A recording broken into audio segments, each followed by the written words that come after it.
తమ ప్రాంతంలో భారీ పరిశ్రమ వస్తే అభివృద్ధి చెందుతామని ఆ ప్రాంత ప్రజల ఆశలు నీరుగారుతున్నాయి. పిల్లల భవిష్యత్తు, ప్రాంత అభివృద్ధిని దృష్టిలో ఉంచుకొని ఆ రైతుల జీవనాధారమైన భూములను త్యాగం చేశారు. కానీ వారి త్యాగం ఫలించలేదు. 18 ఏళ్లుగా ఆ రైతులు పడుతున్న కష్టం ఇప్పుడు కట్టెలు తెంచుకుంది. ఇంతకీ ఎవరా రైతులు, ఎక్కడ ప్రాంతం? మీరే చూడండి. వారంతా ఎస్కోట మండలంలో పలు గ్రామాల రైతులు, గిరిజనులు. సుమారు 18 ఏళ్ల క్రితం జిందాల్ కంపెనీ ఎస్కోట మండలం బొడ్డవర ప్రాంతంలో అల్యూమినియం రిఫైనరీ ఏర్పాటు చేయాలని తలపెట్టింది. పంటలు పండే భూములు తీసుకోవాలనే ప్రయత్నంలో అప్పట్లో రైతులు, గిరిజనుల నుండి తీవ్ర వ్యతిరేకత వచ్చింది. గతంలో తాటిపూడి జలాశయం మూలంగా నిర్వాసితులు అయిన గిరిజనులు మరోసారి నిర్వాసితులు అయ్యేందుకు భయపడ్డారు. ఇక్కడ జిందాల్ ఫ్యాక్టరీ కడతాం, మాకు భూములు కావాలనేసి భూములు తీసుకుందండి. తీసుకోవడం అంటే మామూలుగా అయితే ఇవ్వమనిస్తే వేరే పట్టాలు అంటే మొదటి పట్టాలు తీసాడండి. మొదటి పట్టాలు తీసి ఇప్పుడు నేను మీకు భూమి అమ్మేశాను, నా భూమి నీకు అమ్మిన తర్వాత నాకు ఉన్నదండి, అది నా పట్ట తీసాడు. నా పట్ట తీసి నేను ఇచ్చేతను అంటాను, భూమి అయితే నువ్వు కొనిసుకోను, నేను ఇచ్చేతను అంతటికి అలా గోలెత్తేసి భూమి ఒకటే దుబ్బాడండి. దుబ్బిన తర్వాత చాలా ధర్నా చేసాం. మేము భూములు ఇవ్వము, మా పిల్లలకి తల్లిని ఇంత మీదే బతకాలి, మాకు ఉపయోగం ఇంకెక్కడేం లేదు అని అంటే మీకు ఉద్యోగాలు ఇస్తాం, మీకు స్కూళ్ళు కడతాం, మీ పిల్లలు చదివించుతాం అనేసి అన్నారు. అనేసాక మళ్ళీ తర్వాత ఏంటన్నారు, మీకు ఎటువంటి ఇబ్బంది ఉండదు, పని చేయలేనోడికి ఏదో ఒకటి, ఏ పువ్వులో ఏ కట్ చేయడమో ఏదో ఒకటి చేస్తాం, మీకు పెద్దవాళ్ళకి అది ఇస్తాం, పిల్లలకి ఉద్యోగాలు ఇస్తాం, ఇంకా చిన్నపిల్లలకి స్కూళ్ళు కట్టి చదివిస్తాం, మీకు అన్ని ఉపయోగాలు కలుగుతాయి, మీ భూములు ఇచ్చి మిమ్మల్ని ఏం పాడేట్టాము అని అన్నారండి. అన్ని మాటకి అది లేదు ఇది లేదు, మాకు డబ్బులు ఇవ్వడం లేదు. అప్పుడు 2,500,000 ఇచ్చారు, మీకు 6 నెంబర్ ఉన్నది అన్నారు. 6 నెంబర్ అంటే 6 నెంబర్ ఉన్నోడికి పట్ట ఉన్నోడికి 6 నెంబర్ ఉందన్న మాటకి ఏడు చేశారు. 60 సంవత్సరాలకి కోచ్ చేసేస్తాండ, మరి అడికి ఉద్యోగం లేనట్టే ఇంకా మరి అందులో ఇంకా అవకాశం లేదు, తీసి పారేశాడండి. ఈ ఉన్ని 2,500,000 ఇప్పుడు ఏడు చేస్తాండి. ఈ ధర్నా అయిన కాంచి ఇప్పుడు 122 రోజులు 23 రోజులు అవుతుంది. ఈ ధర్నా అయిన కాడి నుంచి రమ్మంటాను, ఆ పేమెంట్ ఇచ్చేస్తాం ఒడ్డుపోండి, పేమెంట్ ఇచ్చేస్తాం ఒడ్డుపోండి అంటాను. పార్డే ఉండిపోయిందండి. మాకు పేమెంట్ అక్కర్లేదు. అప్పుడు ఇలాగ అన్నారు, స్కూళ్ళు కడతామన్నారు, ఉద్యోగాలు ఇస్తామన్నారు, బోర్లకి ఇస్తామన్నారు, సాళ్ళకి ఇస్తామన్నారు. ఇవి నేవు అయ్యి నేవు. కడితే మీరు ఫ్యాక్టరీ కట్టండి, కట్టి మా పిల్లలకు ఉపయోగం చేయండి, మేము మళ్ళీ కాదని లేదు. లేదా మా భూములు మాకు ఒగ్గియండి, లేదంటే ఫ్యాక్టరీ కట్టండి, ఫ్యాక్టరీ కట్టి మా పిల్లలకు ఉద్యోగాలు ఇవ్వండి, మా పిల్లలకి అక్కడ చదువులు ఇవ్వండి, చాలు, మాకు ఇంకేం అవసరం లేదు. అది కొంత గొప్ప తక్కువ ఎక్కువ ఇచ్చేసాం, కాదని లేదు. ఇప్పుడు కాదంటే మీరు ఊరుకోరు అని మేము అంటాను. ఆ మాటకి ఇప్పుడు పైవటోడికి అమ్ముకొని మా అమ్మాయిలు అన్యాయం చేసేస్తాండి అంతే. ఇప్పుడు తక్కువ తీసుకొనియండి, మా పిల్లలకు ఉద్యోగాలు ఇచ్చి మాకేదో అక్కడ పని కలిగిస్తే దాని మీద పోషకరమై ఉంటాం. లేదండి ఇప్పుడు ప్రతి ఒక్కడు నాకు 4 ఎకరాలు ఉంది, 4 ఎకరాలు పోయింది, నా పిల్లలు ఏమైపోవాలి, నేనేమైపోవాలా, రోడ్డు మీద పడి సవాలు తప్ప అంతకంటే నాకు అవకాశం ఏంటి లేదు. ఆ పరిస్థితుల్లో ప్రభుత్వ పెద్దలు, స్థానిక పెద్దలు అందరూ కలిసి మీ పిల్లల భవిష్యత్తు బాగుంటుందని, ఉద్యోగాలు ఇస్తారని చెప్పారు. నష్టపరిహారం, పునరావాసంతో పాటు కంపెనీలో షేర్లు కూడా ఇస్తామని అనేక ఆశలు చూపించారు. దీంతో ఇష్టం లేకపోయినా తమ పంట భూములను జిందాల్ కంపెనీకి ఇచ్చేందుకు ముందుకు వచ్చారు ఆ అమాయకపు రైతులు. ఇక అప్పటి నుంచి రైతుల కష్టాలు మొదలయ్యాయి. మా జిందాల్ అల్యూమినియం కోసం 3 ఎకరాల భూమి మాకు తీసుకున్నారు. 2008, 2009 మధ్యలో అల్యూమినియం కంపెనీ కడతామంటే ఇక్కడ మా గ్రామ పెద్దలు అయితేనేమి, అప్పుడు ఆర్డీఓ గోవిందరాజులు గారు, తర్వాత జిందాల్ యాజమాన్య వారు, వీళ్ళందరూ ఒక సమావేశం ఏర్పాటు చేశారు. మా బొడ్డవర, కిత్తంపాలెం, పెదకండిపల్లి, ముసిరిపల్లి 4 పంచాయతీ పెద్దలందరినీ పిలిపించారు. మామూలు కూడా మా రైతులందరినీ కూడబెట్టారు. మీరు ఈ జిందాల్ అల్యూమినియం కంపెనీకి మీరు భూములు ఇవ్వండి, భూములు ఇస్తే మీ భవిష్యత్తులు బాగుంటాయి, మీ పిల్లలకు మంచి ఉద్యోగాలు వస్తాయి, వాళ్ళ జీవన పరిస్థితులు చాలా మెరుగుపడతాయి అని చెప్పడంతో మరి మా స్థానిక లీడర్లు చెప్పారు. కాబట్టి తర్వాత గవర్నమెంట్ ఆర్డీఓ గోవిందరాజులు గారు ఉన్నారు కాబట్టి మాకు ఎటువంటి మోసము జరగదనే ఉద్దేశంతో ఆనాడు 1166.64 ఎకరాల భూమి 4 పంచాయతీల నుండి తీసుకోవడం జరిగింది. మరి నేటికి 18 సంవత్సరాలు అయింది. 2023 వరకు మేము ఎప్పటికప్పుడు CEO కనకారావు గారిని అడుగుతున్నాం, సార్ ఏంటి సార్ మా కంపెనీ రాలేదు, మరి మా జీవన పరిస్థితులు ఏంటి సార్ అని అంటే, లేదు బాక్సైట్ ఇవ్వటం లేదు, బాక్సైట్ ఇవ్వని కారణంగా మేము కంపెనీ కట్టలేకపోతున్నామే తప్ప మా ప్రాబ్లం అయితే ఏం కాదని చెప్పుకుంటూ వచ్చారు. ఆ తర్వాత 2023 నుండి బాక్సైట్ రద్దు చేశారు. రద్దు చేసిన తర్వాత మరి అల్యూమినియం కంపెనీ రాదు, MSME కంపెనీ వస్తుంది అని పేపర్లో ప్రకటనలు చూసామే తప్ప యాజమాన్య వారు కానీ ఒకరోజైనా వచ్చి ఇంతమంది రైతులు 400 మంది సుమారు రైతులు 4 పంచాయతీలను ఉన్న ఆనాడు భూములు ఇచ్చిన రైతులు ఉన్నారు. ఒకరోజైనా ఒక సమావేశం ఏర్పాటు చేసి ఇలా బాక్సైట్ ఇవ్వని కారణంగా కంపెనీ రద్దు అయింది, ఇప్పుడు దానికి ఆల్టర్నేటివ్గా MSME పార్క్ వస్తుంది, ఈ కంపెనీలో మీకు ఎటువంటి ఇబ్బందులు కలగవు, మీకు ఉద్యోగాలు వస్తాయి, మీ జీవన పరిస్థితులు బాగుంటాయి అనే మాట ఈనాటి వరకు, ఆనాటి నుండి ఈనాటి వరకు కంపెనీ ఒక్కరోజైనా ఒక సమావేశం ఏర్పాటు చేయమని మేము ఎంత కోరినా సరే సమావేశం ఏర్పాటు చేయలేదు.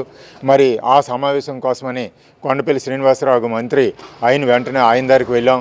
సార్ మా పరిస్థితులు ఇలా ఉన్నాయి, మేము జీవించడానికి 1 సెంటు భూమి కూడా లేదు, మరి మా భూములన్నీ మా రైతులందరం కూడా చాలా ఆందోళన పడుతున్నాం, మా భూములన్నీ కంపెనీకి ఇచ్చాం, ఇప్పటి వరకు కంపెనీ కట్టడం లేదు, మరి మా ఎలా జీవించమంటారు, కాబట్టి ఒకసారైనా యాజమాన్యాన్ని పిలిపించి మీ గవర్నమెంట్ అధికారులు నాయకులు మేము అందరం కలిపి ఒక సమావేశం ఏర్పాటు చేసి మేము ఎదుర్కొంటున్న ఈ సమస్యల్ని ఒక్కసారి మీ అందరికీ తెలియచేయాలి, యాజమాన్యం కూడా తెలియచేయాలని అనుకుంటున్నాం, మాకు సమావేశం ఏర్పాటు చేయండి అని మేము రిక్వెస్ట్ చేసాం. సరే తప్పనిసరిగా మేము ఏర్పాటు చేస్తామని కొండపల్లి శ్రీనివాసరావు గారు అన్నారు. మరి నేటికి కూడా ఇంతవరకు అది జరగలేదు.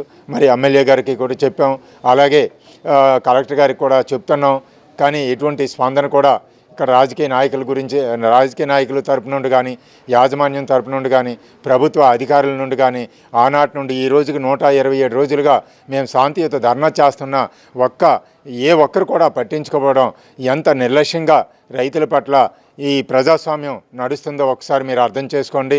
మేము కంపెనీకి వ్యతిరేకం కాదు, యాజమాన్యానికి వ్యతిరేకం కాదు, ప్రభుత్వానికి వ్యతిరేకం కాదు, అందరూ మాకు కావాలి, మాకు కంపెనీ కావాలి, మా కంపెనీ వస్తే మా జీవన పరిస్థితులు మెరుగుపడతాయని మేము ఆశపడ్డాం. ఆ రోజు హాస్పిటల్లో కట్టిస్తాం, స్కూళ్ళు కట్టేస్తాం, దేవాలయాలు కట్టేస్తాం, చర్చిలు కట్టేస్తాం, రోడ్లు కట్టేస్తాం, అందులో ఉద్యోగాలు చేసిన ప్రతి ఒక్కరికి క్వార్టర్స్ ఇస్తాం అని ఎన్నో హామీలు ఆనాడు ఇవ్వడం జరిగింది. కానీ ఈరోజు తుంగలో తొక్కేశారు, ఒక్క హామీ నెరవేర్చలేదు. అప్పట్లో జిందాల్ కంపెనీకి భూములు ఇచ్చిన ఎస్కోట మండలంలోని కిల్లంపాలెం, ముషిడిపల్లి, చీడిపాలెం, చినకండేపల్లి గ్రామాలకు చెందిన రైతులు ఇప్పటికీ జిందాల్ చేస్తున్న మోసం నుంచి తేరుకోలేకపోతున్నారు. 4,000 కోట్ల రూపాయల పెట్టుబడితో ఏర్పాటయ్యే జిందాల్ అల్యూమినియం రిఫైనరీతో తమ బతుకులు పూర్తిగా మారిపోతాయని వారంతా భావించారు. ఏళ్ల తరబడి చూస్తున్న వారి ఎదురుచూపులు అన్నీ అడియాసలయ్యాయి. ఆ రోజు R&R ప్యాకేజీ ప్రకటించినప్పుడు 2,05,000 రూపాయల భూములు స్పాట్ పేమెంట్ ఇస్తామన్నారు. అదే 2,05,000 రూపాయలు మీకు షేర్లో ఇస్తామన్నారు. 3 సంవత్సరాలు మీరు ఆగితే ఈ షేర్ రూపం కానీ ఉంచితే ఇది 10 రూపాయలు 100 రూపాయలు అవుతుందని ఆనాడు చెప్పడం జరిగింది. మరి ఆ రోజు నుండి ఈ రోజు వరకు వాళ్ళ అమౌంట్ ఉంచుకొని 2024 జూలైలో ఎవరి షేర్లు వాళ్ళకి ఇచ్చడం జరిగింది. ఆ 2,05,000 రూపాయలే ఇచ్చారు. కనీసం మేము ప్రభుత్వ అధికారులు అవుతానేమి, గవర్నమెంట్ అధికారులు అయితే, ప్రజాప్రతినిధులు అయితే మేము కోరుకున్నది ఒకటే, కనీసం అట్లీస్ట్ గవర్నమెంట్ ఇంట్రెస్ట్ కూడా అడిగాం. గవర్నమెంట్ ఇంట్రెస్ట్ 65 పైసలు 66 పైసలు ఇస్తుంది. మీరు 2,05,000 రూపాయలు మీ దగ్గర ఉంచుకున్నారు కాబట్టి 18 సంవత్సరాలు, అట్లీస్ట్ ఇంట్రెస్ట్ గవర్నమెంట్ ఇంట్రెస్ట్ ఏమని కూడా మేము ఎంతో సావధానంగా వాళ్ళు రిక్వెస్ట్ చేసి అడుగుతున్నా ఈనాటి వరకు ఎటువంటి స్పందన కూడా రాలేదు. మరి 127 రోజులుగా రైతులు ఇంత ఆందోళన పడేటప్పుడు ఈ ప్రజాస్వామ్యంలో ఉన్న రైతులు ప్రజలు ఏమవ్వాలో మాకు అర్థం కాని పరిస్థితిలో ఉన్నాం. మరి రైతే దేశానికి వెన్నుముక అన్నారు. మరి అలాంటి రైతులు 400 మంది రైతులు ఇక్కడ గోడు పెడుతుంటే ఒక్క ప్రజాప్రతినిధులు కానీ యాజమాన్యం కానీ గవర్నమెంట్ వాళ్ళు కానీ ఎవరికి స్పందన ఎందుకు రాలేదు అని మేము అడుగుతున్నాం. మేము ఎవరికి వ్యతిరేకం కాదు, మాకు న్యాయం జరగాలి, మాకు కంపెనీ కావాలి, మాకు ఉద్యోగం కావాలి. ఈరోజు మేము భూములు ఎందుకు అడుగుతున్నాం? కంపెనీ కట్టలేదు కాబట్టి మా భూములు మాకు ఇవ్వండి అంటున్నాం. కంపెనీ కట్టమని అడుగుతున్నాం కానీ కంపెనీ కట్టొద్దని మేము అడగలేదే. ఈరోజు 18 సంవత్సరాలు మా డబ్బులు వాళ్ళు ఉంచుకున్నారు కాబట్టి ఆ డబ్బులకి అట్లీస్ట్ గవర్నమెంట్ ఇంట్రెస్ట్ ఇవ్వని మేము కోరుతున్నాం.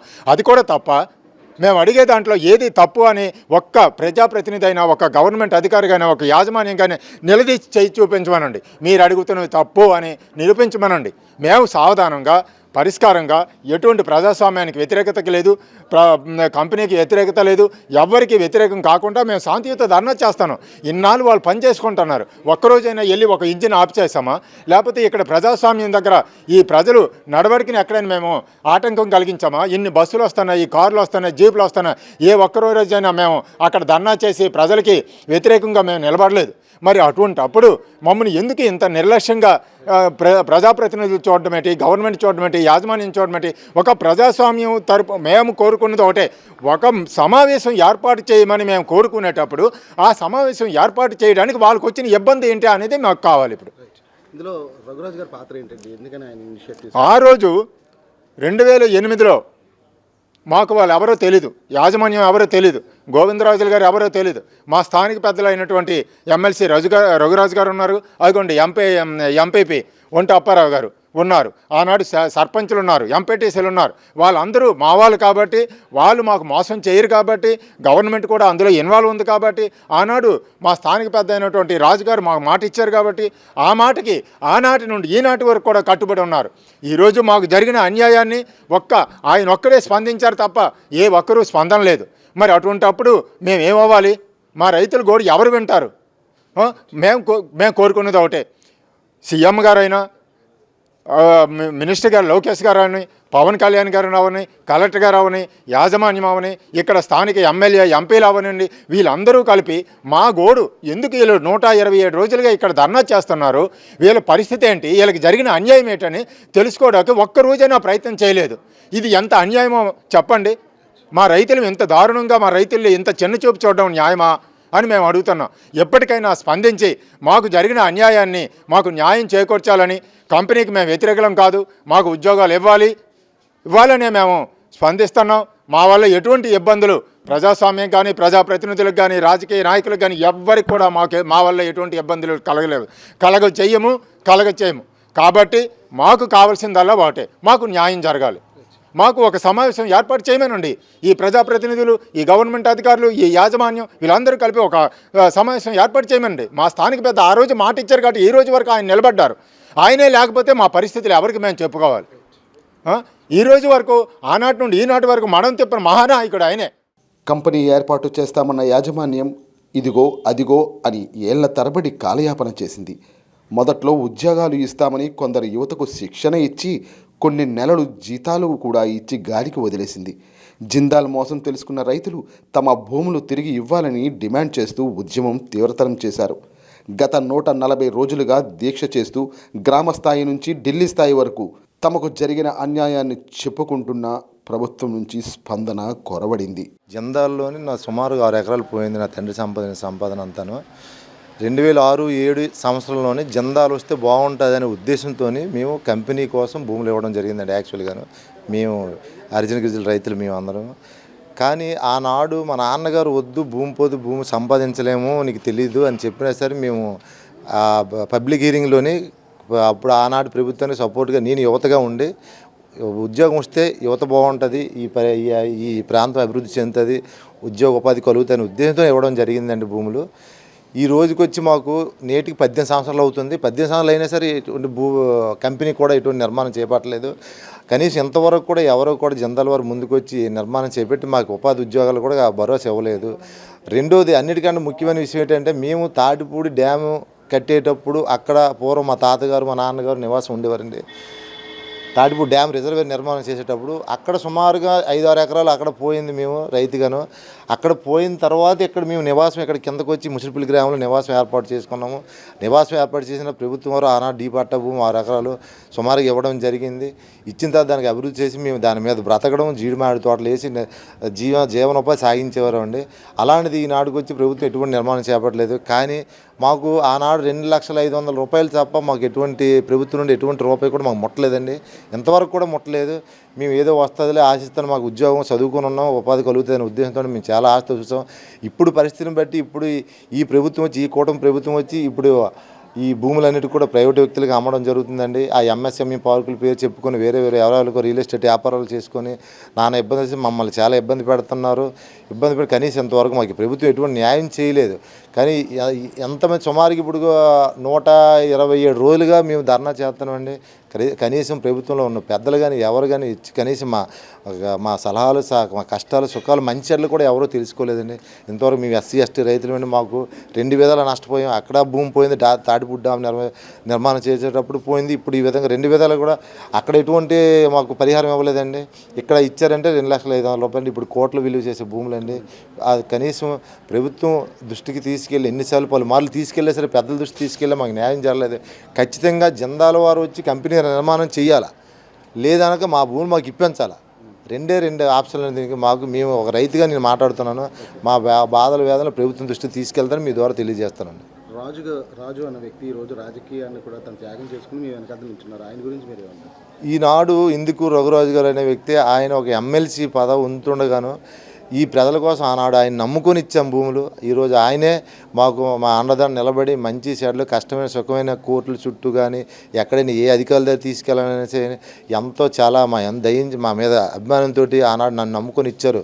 ఈనాడు మంచి అని చెడైనా ఆయనకి ప్రజల తరపున ఉండాలని ఒక పదం ఉన్నా సరే, ఎమ్మెల్సీ పదం ఉన్నా సరే, ఆయనకి రకరకాల భయభ్రాంతులు గురి చేసినా సరే ఆయన మా ప్రజల పట్ల ఉండి మాకు మంచి చేయడం కోసం మాకు ఈరోజు ఆశ్రయం కల్పించి పోలీసు వారు మాకు అక్కడ ధర్నాలు గాళ్ళకి ఇబ్బంది పెట్టినా సరే ఈనాడు రాజుగారు ఇక్కడ ఒక షెడ్లాగా నిర్మాణం చేసి ఇక్కడ మాకు ధర్నా చేయడానికి అవకాశం కల్పించి నిజంగా ఆయనకి చాలా రుణపడి ఉంటామండి. ఎందుకంటే ఈ ప్రాంతం నుండి స్థానికంగా ఉన్న వ్యక్తి అండి ఆయన. మొదటి నుండి వాళ్ళ తల్లిదండ్రుల నుండి 30 సంవత్సరాలు పెట్టి 40 సంవత్సరాలు రాజకీయాలు చేశారు. ఇప్పుడు ఎవరో కొత్త నాయకులు వచ్చి ఎవరెవరు వచ్చి ఏదైతే మాట్లాడుతుంటే ఆయనకి డబ్బు సంపాదించాలనే లేకపోతే వాళ్ళకి ప్రజలు కావాలండి, ప్రజల కష్టసుఖాలు కావాలండి ఆయనకి. అది జరుగుతున్న పరిస్థితి అండి. ఇక్కడ రిఫైనరీ పెడతామని చెప్పి రైతుల నుంచి తీసుకున్న భూముల్లో ఎటువంటి నిర్మాణాలు చేయకుండా తీవ్ర జాప్యం చేసిన జిందాల్ యాజమాన్యం ఇప్పుడు అదే ప్రాంతంలో ఎంఎస్ఎంఈ పార్క్ ఏర్పాటు చేస్తామని చెబుతోంది. విలువైన భూములను వదులుకునే ఇష్టం లేక జిందాల్ ఎంఎస్ఎంఈ పార్కు డ్రామా ఆడుతుందని రైతులు గిరిజనులు ఆరోపిస్తున్నారు. నాది ఎకరా 50 సెంట్లు ఉంది. ఎకరా 50 సెంట్లో కూడా ₹1 కూడా నాకు జిందాల్ నేను రాలేదు సరి కదా. మాకు కనీసం ఎటువంటి ఏర్పాట్లు కూడా చేయకపోవడంతో సరి ఇదిగో వస్తాం అని సంటమే కానీ ఒక్కరోజు కూడా రాలేదు. మా భూములు చూడలేదు. చూసారో లేకపోతే లేదో మాకు తెలియదు. కానీ ఈ రోజుకి వచ్చి మేము 127 రోజుల నుండి నిరసన చేస్తున్నాం. నిరసన చేసినా సరే స్థానికుల్లో ఉన్న ఎమ్మెల్యే కానీ పెద్దలు కానీ ఎవరు కూడా మమ్మల్ని స్పందించపోగా సరే ఈరోజు ఫ్యాక్టరీ ఇస్తాము, ఫ్యాక్టరీలోని మీకు పిల్లలకు ఉద్యోగాలు ఇస్తాము అని హామీలు ఇచ్చారు. హామీలు కూడా కోల్పోయాం. హామీలు కూడా చేయలేదు. ఉద్యోగాలు అన్నారు, పిల్లలకు ఉద్యోగాలు, మాకు ఇల్లు లేని వాళ్ళకి ఇల్లులు, బోరు లేని వాళ్ళకి బోరు, అన్ని సౌకర్యాలు కల్పిస్తామని చెప్పారు. కనీసం ఒక్కటి కూడా కల్పించలేదు. ఈ రోజుకి వచ్చి మేము ఇన్ని రోజుల నుండి నిరసన చేసినా సరే ఈ పని ఎలా అవుతుండగా వాళ్ళు జిందాల్ వాళ్ళ ఫ్యాక్టరీ కోసం వాళ్ళు వేరే వాళ్ళకి ఇచ్చుకోవడానికి వాళ్ళు ఏర్పాట్లు చేసుకుంటున్నారు. మరి ఇది ఎంతవరకు ఇది న్యాయం అనేసి మేము అడుగుతున్నాను. నాకు ఇప్పుడు 2 సంవత్సరాలు అవుతుంది. మా భర్త కూడా చనిపోయి కోల్పోయి పిల్లల గురించి ఎంతో యాతన పడుతున్నాను. చాలా ఇబ్బందులు కూడా పడుతున్నాం. ఇబ్బందులు పడినా సరే కనీసం ఒక్కరు కూడా స్పందించలేదు. స్థానికుల్లో ఉన్న పెద్దలైనా సరే, నాయకులైనా సరే, ఎమ్మెల్యే గారు అయితే మీకు 3 రోజుల్లో వచ్చి ఏదో ఒకటి చెప్తామన్నారు. ఆవిడ కూడా జిందాల్కే అమ్ముడిపోయారు. అమ్ముడిపోవడం వల్ల కనీసం మా బాధ ఏంటో అనేది ఆవిడ తెలియలేదు. కానీ మేము ఆ రోజు ఆవిడని గెలిపించి ఓట్లేసి మేము గెలిపించిన ప్రజలందరూ కలిపి మేమే గెలిపించుకున్నాం ఆవిడ కావాలని. ఈరోజు ఆవిడ కష్టకాలన్నీ చూడాలంటే నేను డబ్బిచ్చి కొనుక్కున్న నోట్లని అడుగుతుంది ఆవిడ. మరి అది ఎంతవరకు సబు చెప్పండి. ఈ 127 రోజుల నుండి మా కష్టకాలు, మా మంచి చెడ్లు, భోజనాలు అన్నీ కూడా నేనంటూ మీకున్నాను. ఆ రోజు నేను నిలబడి మీకు ఎందుకు నేను అన్నీ న్యాయం చేస్తాను, నేను భూములు ఇచ్చేయండి, భూములు ఇస్తే మీకు అన్నీ కూడా నేను సమకూరుస్తాను, మీ అందరికీ నేను న్యాయం చేస్తాను, నేనున్నాను మీ అందున నా మాట మీద మీరు నమ్మకం ఉండి మీరు అందరూ కలిపి భూములు ఇవ్వండి అనేసి చెప్పినందుకు ఈరోజు ఇచ్చినందుకు ఈ పరిస్థితి. ఆయన అందుకే అదే మాట మీద నా వల్లే మీరు అందరూ పాడయ్యారు కాబట్టి నేనే నిలబడతానని ఆయన నిలబడి ఈరోజు కూడా మాతో పాటు ఆయన ఉంటున్నారన్నమాట. ఉండి అన్ని ఏర్పాట్లు భోజనాలతో సహా అన్నీ ఆయన చూస్తున్నారు. ఈ రోజుకి వచ్చి పోరాటం చేస్తున్నారు. ఆయన కనీసం కొమ్ము కాసిన వాళ్ళు ఒక్కరు లేరు. ప్రజల తరపున ఆయన ప్రతి ఒక్కరు కూడా ఏమంటున్నారంటే ఆయన మీకు ఏం చేస్తారు, జిందాల్ వస్తుందా, రాదు, జిందాల్ ఎప్పుడు అమ్మేశారు, డబ్బులు రావు, షేర్లు రావు, ఏటీ రావు అనేసి ఆ రోజు ఇచ్చిన వాగ్దానాలు ఒక్కటి లేవండి. ఇలాగా సాగులో ఉన్న వాళ్ళు 15 మంది ఉన్నాం. 15 మందికి రూపాయి రాలేదండి. రూపాయి రాలేదు సరి కదా. కనీసం మీరు ఎక్కడ ఉన్నారని స్పందించలేదు. ప్రభుత్వం వారు కానీ జిందాల్ వాళ్ళు కానీ ఎవరు స్పందించలేదు. మాకు పిల్లలకు ఉద్యోగాలు, షేర్లు, జీతాలు మాకు ఏదో రావాల్సినవి ఇచ్చినా పర్వాలేదు, లేదా అవేవి లేదంటే మా భూమి మాకు ఇచ్చేయమంటాం. అప్పట్లో రైతులను ఒప్పించి జిందాల్ పరిశ్రమ వస్తే అందరి భవిత మారుతుందని చెప్పిన వారిలో ప్రస్తుత ఎమ్మెల్సీ ఇందుకూరి రఘురాజు ఒకరు. ఇచ్చిన మాటకు కట్టుబడి రైతులకు జరిగిన మోసాన్ని ఎండగడుతూ రైతుల పోరులో ఒకరయ్యారు. నిరసనలకు పోలీసులు అనుమతి నిరాకరించడంతో ఆయనే తన స్వగృహంలో కొంత సముదాయాన్ని కేటాయించి రైతులకు అన్ని విధాలా అండగా నిలుస్తున్నారు. ఆయన వెంటే మేము అంటూ రైతులు తమదైన శైలిలో నిరసిస్తున్నారు. 1166 ఎకరాల భూమిని ఇచ్చామండి. అందరం భూమి ఎందుకు ఇచ్చామంటే ఉద్యోగాలు వస్తాయి, మా భూమి, మా పోడు భూములు, మా పంట భూములు ఉన్నా ఈరోజు ఏం మాకు రాదు, కానీ ఉద్యోగం అయితే మేము ఉంటే కుటుంబం అందరూ బ్రతకగలమని మా తల్లిదండ్రులు ఆ రోజుల్లో జిందాల్కి భూములు ఇవ్వడం జరిగింది. జరిగేటప్పుడు అయితే ఈ 18 సంవత్సరాలు అయినా సరే కంపెనీ వారు మమ్మల్ని పట్టించుకోకుండా మాకు ఉద్యోగాలు లేవు, మాకున్న భూమిని వాళ్ళు స్వాధీనపరుచుకొని మాకున్న చెట్టు పొట్టలు కూడా నరికేశారండి. పచ్చగున్న తోటలే నరికేసి శ్మశానంలో తయారు చేశారు. ఈ భూముల్ని తయారు చేసి వదిలేసి ఆ గొట్లకి కూడా మేము వెళ్ళలేని పరిస్థితి అయిపోయింది. మేము మా తాతండ్రుల నుండి మేము డామును తాటిపూడి రిజర్వేర్ ఉన్న ప్రాంతం మా సొంత ఊరండి. ఆ సొంత ఊర్లో ఉండేటప్పుడు ఆ ఊర్లో నమ్ముకొని మేము పోడు పంటలు పండించుకొని బ్రతికినప్పుడు ఆ సమయంలో కూడా మీకు ఇక్కడ రిజర్వేర్ వస్తుంది, ఈ ఊరిని మీరు ఖాళీ చేయాలని ఆ భూముల్ని స్వాధీనం చేసుకున్నారు. ఆ ఊరిని కూడా తీసివేయడం జరిగింది. ఆ ఊరు నుండి ఈ ఊరికి వచ్చాం మేము మూలబడ్వారు పంచాయతీకి. ఇక్కడ కూడా అదే గవర్నమెంట్ మాకు భూములు ఇవ్వడం జరిగి మేము ఉండడానికి ఏదో మేము బ్రతకడానికి పాక పందిర్లు వేసుకుని బ్రతికిన టైంలో ఈ 18 సంవత్సరాల ముందు మా తాతండ్రులు సంపాదించిన పోడు భూములని మేము పంటలు పండించుకొని చెట్లు పుట్టలు నిలబెట్టేటప్పుడు మాకు జిందాలనే ఒక యాజమాన్యం వచ్చి మీకు కంపెనీలకు వస్తాయి, మీకు జాబులు వస్తాయి, మీ పిల్లల భవిష్యత్తులు బాగుంటాయంటే ఆ రోజుల్లో నేను కంపెనీ తీసుకుంటామనేటప్పుడు నేను 17 సంవత్సరాలు నేను 10th క్లాస్ చదివానండి. నేను 10th క్లాస్ పాస్ అవగానే నేను ఏఎన్ఎం కోచింగ్ అని వెళ్ళేసరికి మా నాన్నగారు ఏం చేశారంటే, నువ్వు ఏఎన్ఎం కోచింగ్ అవసరం లేదమ్మా, నాకున్న 2 ఎకరాల భూమి నేను జిందాల్ కంపెనీకి ఇచ్చాను కాబట్టి ఉద్యోగం వస్తుంది, నువ్వు ఆ కోచింగ్ తీసుకొని అవసరం లేదు, నువ్వు ఇంటికి వచ్చాను తీసుకొచ్చారు. ఈరోజు మా నాన్నగారు చనిపోయి 15 సంవత్సరాలు, ఈరోజు ఆ భూమి పోయింది, మా తండ్రి లేరు, మాకున్న దిక్కు కూడా లేదు. ఈ కంపెనీ మాకు ఎంత మోసం చేసింది. ఈ భూమి నమ్ముకుని ఉన్న మమ్మల్ని ఆ ఊరు నుంచి ఈ ఊరు వచ్చాం, ఈ ఊరు నుండి ఇంకే ఊరు పంపిస్తారనో మేము ఆందోళన పడుతున్నాం. ఆ రోజు రఘురాజు గారి ద్వారాగా మేము భూములు మా తాతండ్రులు ఇచ్చారండి. ఆ భూములు ఇచ్చేటప్పుడు అతను ఒక మాట చెప్పారు, ఈ కంపెనీ ఈ మారుమూల ప్రాంతానికి కంపెనీలు వస్తే మీరు అందరూ బాగుపడతారు, మనం అందరూ బాగుంటాం, పచ్చగా ఉంటాం కదా, అదే విధంగా బాగా ఉండాలని ఈ జాబుల విషయంలో మేము ఆశపడి ఇచ్చేటప్పుడు ఈరోజు వాళ్ళు మోసం చేశారు. ఎవరి ద్వారాగా మేము ఇచ్చామో వారి దగ్గరికే మేము మా గోడు చెప్పడానికి వచ్చేటప్పుడు అతను మాకు తోసేయలేదండి. ఒక కుటుంబంగా ఆదరించి మాకు గత 4 నెలల నుండి ఒక అన్నదమ్ములైనా ఇరుగు పొరుగు వారైనా ఒక రోజు 2 రోజులు చూడాలంటే చాలా కష్టం, ఇసుకుపోతారు, వీళ్ళు ఎప్పుడు వెళ్ళిపోతారని చూస్తారు. కానీ ఈ 4 నెలల నుండి ఒక తల్లి పిల్లల్ని ఎంత బాగా చూస్తారో వారు కుటుంబాన్ని అయినా వదులుకున్నారు, కానీ మమ్మల్ని వదలలేదు ఎమ్మెల్సీ రఘురాజు గారు. వారికి ప్రత్యేకమైన వందనాలు. రెండోది ఏంటంటే గల్లీ నుండి ఢిల్లీ వరకు వెళ్ళాం మా భూములు పోయేవని, మాకు పూర్తి సపోర్టు మా బాధ్యతను వహించి మా ఎమ్మెల్సీ రఘురాజు గారు మమ్మల్ని తీసుకెళ్లారంటే మా కష్టాలు వాళ్ళు చూశారు. ఇంత పేద రైతుల్ని మోసం నేను చేయకూడదని అతను రాజకీయ జీవితాన్ని కూడా వదులుకోవడానికి సిద్ధమై ఉన్నారండి. అతను ఏకరీతిగా మాకు ఎన్ని జన్మలైనా ఎన్ని రోజులకైనా మేము మరవలేని మా నాయకుడు మా ఎమ్మెల్సీ రఘురాజు గారు. ఇలాంటి భూములు కోల్పోని ఎంతోమంది రైతులు ఉన్నారు, వారైతే మాట కూడా ఆడలేరండి, మాట్లాడలేని స్థితిలో ఉన్నోళ్ళు ఉన్నారు, వృద్ధులైపోయారు. ఒక ఆవిడ ఉంది 90 సంవత్సరాలు, ఆవిడ గొండగడ్డమ్మని 4 ఎకరాల భూమి ఉన్న వ్యక్తి, ఆవిడ కర్ర పట్టుకొని వంగి నడిచి వస్తుంది. అలాంటి వ్యక్తి దగ్గర కూడా భూమి తీసుకొని ఆ జిందాల్ కంపెనీ ఎంత మోసం చేయడం చాలా అన్యాయం. వారికి మేము ఇంకో మాట చెప్పడం జరుగుతుంది, ఇలాంటి పేద ప్రజలు భూములు తీసుకొని మీరు ప్రభుత్వంలో బ్రతకొచ్చు, కోట్లు సంపాదించుకోండి, మాలాంటి అన్యాయం చేసి మాలాంటి పేదవాళ్ళు భూమి తీసుకున్న వాళ్ళకి మీకు ఎప్పుడైనా గుణపాఠం చెప్పే వాళ్ళు ఉంటారు, చెబుతారు కూడా. జిందాల్ కంపెనీ చెప్పినట్టుగా రిఫైనరీ పెట్టలేదు కనుక మా భూములు తిరిగి ఇవ్వండి, వ్యవసాయం చేసుకుని బతుకుతాం అని రైతులు వేడుకుంటున్నారు. విజయనగరం జిల్లా యంత్రాంగం రాష్ట్ర ప్రభుత్వం జోక్యం చేసుకుని తమకు న్యాయం చేయాలని కోరుతున్నారు.